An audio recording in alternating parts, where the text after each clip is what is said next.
Hey everybody, it's the Prez. You're watching The Betting Edge with the Prez. New graphics, as you can see. It's Thursday. We're talking one college football game, one baseball game, and two NFL games. And I've got the kid, Hakeem Profits, with us. Excited to have him. And of course, Tony, Finn, both found at WagerTalk.com. Also, make sure to check out the hockey shows. Puck Time starts today. Two preview shows, the Eastern Conference with Alex B. Smith and Buster Sports, and the Western Conference with Carmine Bianco and Andrew McGinnis. Also will be giving out a lot of promos, so make sure to check that out. You can get it at our YouTube channel, WagerTalk TV. Guys, welcome. Tony, I normally ask my guests how are they. I'm not going to with you because all we're going to hear is bad news. Cranky, old, back hurts, knee joints hurt, pinky toe is in pain, left nostril is not working correctly. Nobody wants to hear it. So Hakeem, nice to be in your 20s, huh? Yeah, very nice. And next week I'll be celebrating. I think I want to spend my birthday in the sports book watching the game. So maybe I'll be in Vegas. Okay, well, and how old will you be? 27. Tony, let's just take a moment of silence and remember 27. Seems like yesterday. Yeah, it's so long forgotten, it's ridiculous. Nevada, boys, 3-1, hosting Hawaii, 3-1. They are -2. Pretty even money coming across the board. About 57% of the tickets being written on Nevada. Hawaii, their only loss was to Washington, and that's an acceptable loss. They're a really good team. Same with Nevada. Their only loss was to Oregon. Granted, it was by 71 points. Tony, the over and under is 64. It's -2 to the home team. What are we doing in this game? Well, what we're doing is we're going to hope that this game plays to form. If it plays to form, they'll beat Hawaii. Hawaii's never been terrific on the mainland. They do have a good team. Play very defensively, play everything underneath. And this is a Nevada team that's a good team. They're playing at altitude. Hawaii's coming in. Obviously, they have only played one game on the mainland this year, and that was the Washington game that you referred to, the one that they dropped. And Nevada's beaten Purdue, and Purdue jumped out to a lead in that first game. I really like Nevada's stability. They're much more consistent. Hawaii's quarterback, the Rainbow Warriors, Cole McDonald's very talented, but he has issues, much like an Adrian Martinez for Nebraska. He had ball security issues. So I like Nevada here minus the points. Hakeem, do you release college football? No, I'm not too big on it in that aspect, but I mean, I pay attention a little bit here and there, and I think I would agree just from the little bit I watched just to roll with Nevada. And looking at the money, I see all the money's coming in on Nevada. And the one thing I think about when I see this game, I know Hawaii, they're known for putting up some points. And I see a lot of money coming down the over, but it's dropping down. That kind of confuses me a little bit. Yeah, so I'm glad you mentioned that, Hakeem. It's called a reverse line move. It happens regularly. We actually saw it at the beginning of the week on the Dallas-New Orleans NFL game. We also are slightly seeing it in the Philadelphia-Green Bay game that's going tonight. But basically, if you take a look at the Dallas-New Orleans game, it was literally about 90% heavy on people writing tickets on Dallas. The entire general public was riding Dallas. You know, they've been riding them all year. They're a 3-0 team. Everybody jumped to the conclusion that Teddy Bridgewater was not Drew Brees, which is a totally reasonable conclusion. And they looked at Dallas and said, hey, short line, we're going to bet it. So, yeah, about 90% of the tickets very early was written on Dallas, yet the line moved in favor of Dallas. Why? Because the sports books don't give a rat about the general public and how much they're betting and what they're betting. They only care about the smart money. And those reverse line moves are very important to actually watch. If you chart those reverse line moves on a regular basis, you will find that being on the play that the wise guys and the smart money is on is the better play. So if You know people are all betting the over in this Nevada game, yet it is dropping. It means that the sports books are enamored with the bets coming in on the under, i.e., this guy's very smart. He's beating us regularly. I give respect to his bet and not the bets that are being made by the general public. Guys, let's take a quick commercial break. We're right back to talk baseball. Hey everybody, it's the Prez. Thanks so much for watching. Make sure to check out Puck Time. The preview shows go today. They'll be up all week. You check them out at our WagerTalk channel, WagerTalk TV, YouTube. And also make sure to buy Marco D'Angelo's 7 Days. The guy is on a 16-4 football run. That's 1-6-4 football run. You get the next 7 days for only $79. Use the promo code Marco79. While I was talking, Hakeem, nobody could see this big screen. Nobody could see you because I put up the big image. But stop with the Coke. It's not good for you. Forever. LA Angels plus 2.5 against Houston. Really a meaningless game here, Tony. I mean, Houston's trying to set up their rotation. LA Angels aren't playing for anything. And in September, the key really is to find where does the value lie. Dave Kochen made a great comment yesterday about Saturday's game with the Boston Red Sox, a meaningless game for them, but their pitcher has a shot at 20. It's those type of situations that are important for us to find as we move towards the end of the season. So with that said, you chose this game. Surely you do not want us to be betting Houston at minus 245.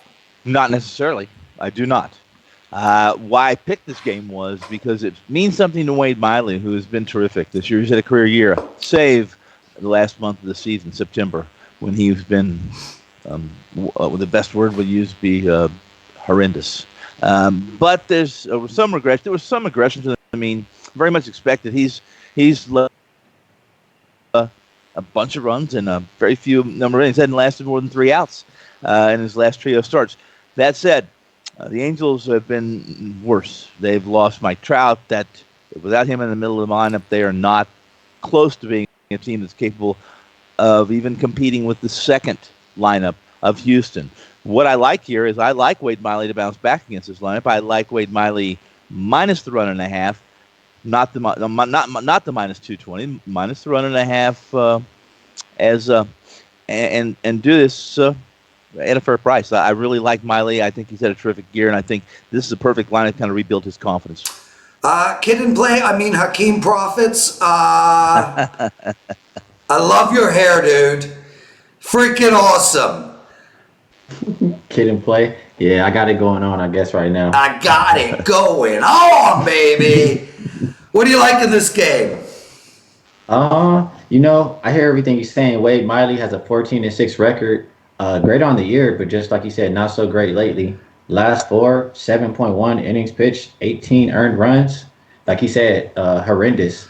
And they just played. He just pitched versus the Angels on the 21st, and he only lasted 1 inning that game, gave up 4 earned runs. And on the other side, Berea, he pitched on the 20th versus Houston. He gave up 6 earned runs.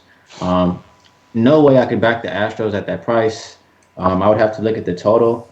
And I know the bullpen is great behind Miley. I would try to expect Miley to give up a couple of runs here. And the bullpen is not great behind Berea. I would expect them to give up extra runs later in the game, and I would try to hit the over. He's Hakeem Profits, Tony Finn with us. I'm the Prez. All 3 of us found at WagerTalk.com. And Hakeem, your WNBA season has been absolutely spectacular. I want to congratulate you on that. I know the WNBA is winding down now, but it really sets you up nicely for the NBA. When we found you because of your NBA. I mean, you have lit up Twitter over the last couple of years in NBA. I think you might be the up-and-coming NBA betting superstar, so we're excited as hell to have you, and especially with the NBA right around the corner. You and I are going to do an NBA preview show this year, so guys, make sure to check that out, because I'm telling you what, like Tony knows misery, Hakeem knows the NBA. Tony, are you okay with me taking the piss? Of course. Good. You can't bother me. Nothing bothers you, Tony. You're a married man. Hakeem will get that one day. Rams -9 at some books, 9.5, almost across the board. Over and under has dropped also to 49. Tony, I'll go to you first on this game. You know, I've been talking all year, all NFL season. I can't really bet on or against Tampa Bay. I think Tampa Bay have the ability to come out, and if they play an almost perfect game, I think they could beat any team in the league. The problem is they're only going to do that 1 out of 5 times. I don't know when that 1 out of 5 times is. The other 4 times they stink. So I tend to just stay away from Tampa Bay as a side. I do like over the total. I told everyone that on the NFL presidential address. What do you like in this one? Well, I couldn't argue with that. Tampa Bay's a difficult back. They're a difficult back because of the inconsistencies that you just mentioned. The Rams, listen, I really like the Rams. And I've read and I've heard, and people have called me and emailed me and said, what's wrong with this Rams team? This is no different than what they did last year. They started slow. They don't play any, we're talking about that doesn't play any players in the preseason. He pretty much, he is a good coach. I think we can all agree to that. And his methodology is to do the best he can to keep his players healthy, and you can see that already with Gurley getting really a share of the load in the backfield. And it's at this point in time, this offense may not have exploded yet or shown signs of a year or two ago, but they will. And I find it very, very difficult to back Tampa Bay going 3 time zones in L.A. against this Rams team. I like the Rams.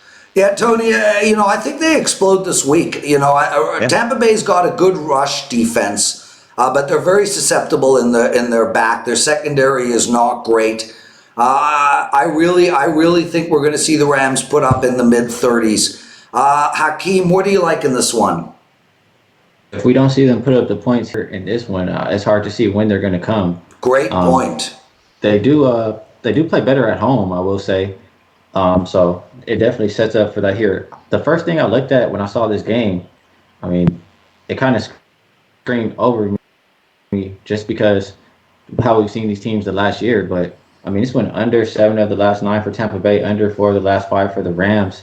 And it kind of just makes me iffy on that total. And looking at the spread, I think it's too many points. 10 points is a lot of points. And the Rams, I'm blanking out a little bit. I think they have an important game or an early game, Thursday game next week, and they don't necessarily need to win this game by margin. And I heard Kelly bring up a great point that last year we saw Gurley just drop down before he went into the end zone because they didn't need it. So it's hard for me to see them win by 10 points, and I could honestly see this game go under. Yeah, Hakeem, it's a really good point about the 10 points because I think with Jameis Winston and Mike Evans, Cameron Brate, I think they've got enough guns that if they're down by 14, if they're down by 16, 2 minutes to go, and they have the ball in hand, I think the back door is going to be wide open.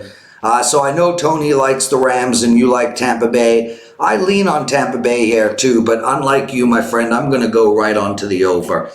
Last game on the card is Washington against the New York Giants, and the New York Giants find themselves at -3, which nobody really expected would happen. Here's my quick take on this game, Tony, and that is, Washington has played 3 playoff teams, and as a result, I think their record might be a little bit skewed.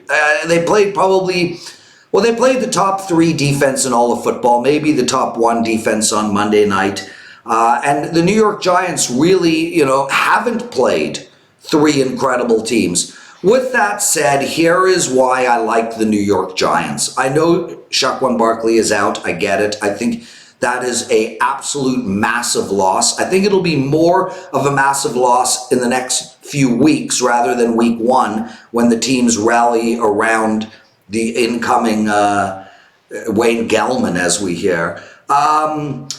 The bottom line for me is I think the New York Giants are feeling good. And I think football being a game where you play only once a week is a very emotional game. And I think the psyche of the players and the psyche of the team is important here. And I think Washington is going to come into this game very frustrated. They're 0-3, and they're really struggling to move the ball against anybody. I think the New York Giants are looking at this and saying, hey, we win this game and we're back in this. We now have a new quarterback. He played really great. He can run, he can throw, he can bomb the ball. Our wide receivers are coming back. I don't think the New York Giants are a good team by any stretch, but I think they feel better going into this game than Washington, and they are playing at home. And I think the fan base is going to be wild because of Daniel Jones. I like New York Giants minus the 3. The way you just outlined the game, I would be similar and play it the same. See it played out the same way. I like points in this game. I'll be contrary a little bit on Washington. I just think they're one of the worst teams, one of the least talented teams overall in the NFL this year. And I think we'll see that at season's end. They're playing a division that I think is the Dallas-Philadelphia division, nothing else. And Dallas has holes. Philadelphia has some holes as well right now with their injuries at wide receiver. My issue with Washington is when you're running back is 35 and doesn't have the same step he had 3 years ago, let alone he set out the year with the domestic issue, and your best receiver is a tight end that issue. Their defense, you're right, Lawrence. The Bears are a good defensive team. What they look like offensively against Washington is heartbreaking, to say the least. And I really, really was impressed by what the Duke rookie did last week. I like the Giants. I like your take on the over here. I agree with it too. I don't think the Giants are very good defensively. I lean to the Giants in the over. Hakeem, my friend, what are you doing? Man, I'm on the opposite end of everybody today. That's okay, dude. That's why we bet. Well, I don't agree with the move in the total. For one, you're missing your horse, Saquon, and I mean, I just don't expect Danny to come out and perform exactly like he did last week. I mean, they'll have some film to watch on him now, and just talking about Washington, their struggles, they've looked extremely bad. But I mean, they played good teams and good defenses. The Bears' defense is crazy. They'll have a lot easier time going against this Giants secondary, going against the Giants defense in general. And I think everybody's just so, how do I say, it's such a recency bias from them playing those tough teams that I would lean more towards taking the points with the 3, and it being a divisional game and everybody just seeing them live at the scoreboard the past couple of weeks, I would kind of just look more towards less points this week. Yeah, and the recency bias is a really great point, Hakeem, because I think you can look at it both ways. Towards Washington, and that is we've seen Washington suck, but they've played 3 really good teams with 3 really good defensemen and defensemen. I'm already thinking puck time. And conversely, Hakeem, I think everybody's excited about Danny Dimes, as they're calling him now. There's definitely extra value betting Washington. They are the value play here, no doubt about it. I just feel like with everybody screaming at the Giants about their draft pick, with him coming out and looking really good, with him having a private tutor on the bench named Eli, I just my gut is telling me that the Giants win this game by more than 3. Guys, that's it for the show. Look, I want to thank both of you for being on. Hakeem, we're going to do an NBA preview show together in a couple of weeks. I can't wait for that. Tony, I speak to you every day. You're a good man, even though I take the piss all the time. That's it for the show, guys. Make sure to check out Puck Time. It goes up today. East and West preview shows. Boys, be well. Take care of yourselves. Shalom. Later.